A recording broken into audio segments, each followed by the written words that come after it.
When we meet people that are looking into buying a home in the near future, the first thing that they have to face is their savings account and their credit score. We'll leave the credit for another day, but today I want to give you 5 great tips to help put you on a savings plan starting today. Saving money is important for when you're looking to buy a home because you're going to need money for a down payment and for closing costs. A down payment for a home can range anywhere between 3% of the purchase price all the way up to 20% or more. And when it comes to closing costs, they're usually about 1% of the purchase price. So if you do the math on a home that's about $500,000, you're going to need to save how much?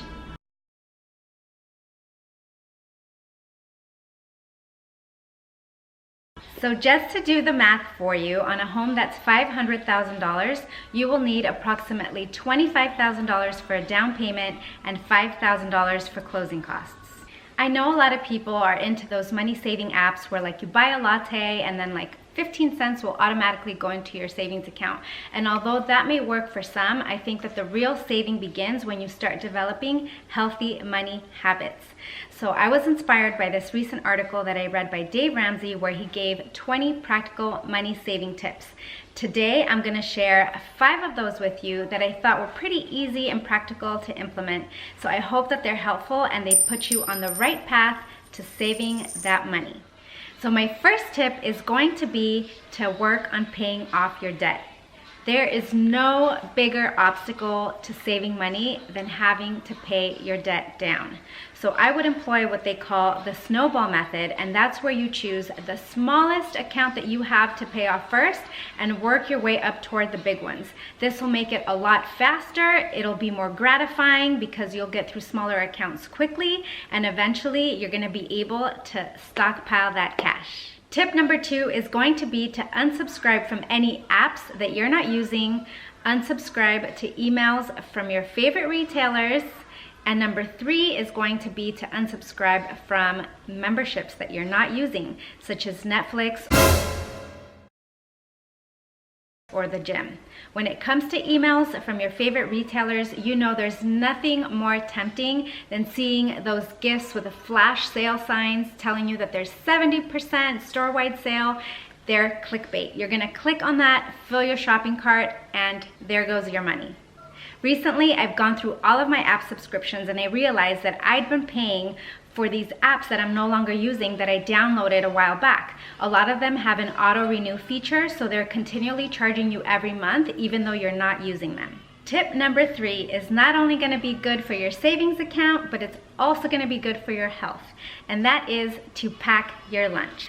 I know that packing your lunch to work takes some effort and it takes some planning, but it's really going to make the difference when it comes to your spending.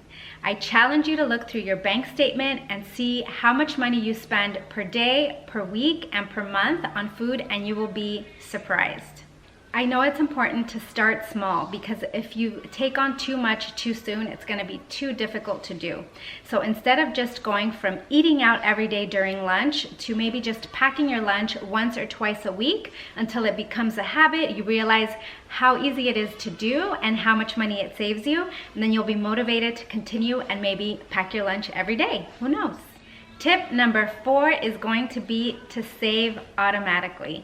This one is probably my favorite just because it's so passive and it's so easy to do. It's something that you just have to do once, set it, and then forget it. And that is to set up your bank account to automatically transfer money from your checking account to your savings account every single month. You can start out small because you don't want to see a huge dent in your checkings account, but over time that money is just going to continue building. Another thing you can do if you have direct deposit is to set up your direct deposit to have 10% of your paycheck go directly into your savings account. And this brings us to my last tip. Tip number 5. And this one hurt me, and it might hurt you too. And that is to spend less on coffee. I know, coffee is something that you feel we need to get through the day. But have you ever checked your bank statement or collected your receipts, added them up, and see how much money you're spending on lattes every day? It really does add up. I know this one is painful, but if you look at your bank account, you'll see that just one latte a day is around $5, and over time, that adds up very, very quickly. Just think of how much money you could save if you opted to make coffee at home, even if it's just a couple times a week.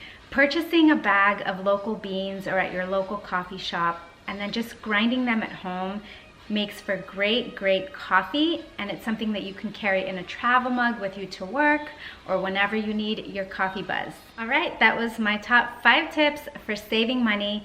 I hope they were helpful to you. It's really important to start out by creating a budget for yourself. Really analyze where your money is going day to day, every single month, and then determine where you can make cuts.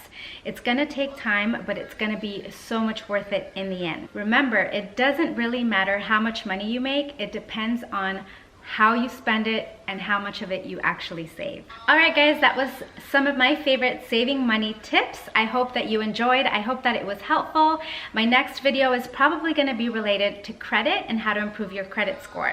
Thank you so much for watching. Please don't forget to like, comment, and subscribe to my YouTube channel, and I will see you next time. Thank you. Bye-bye.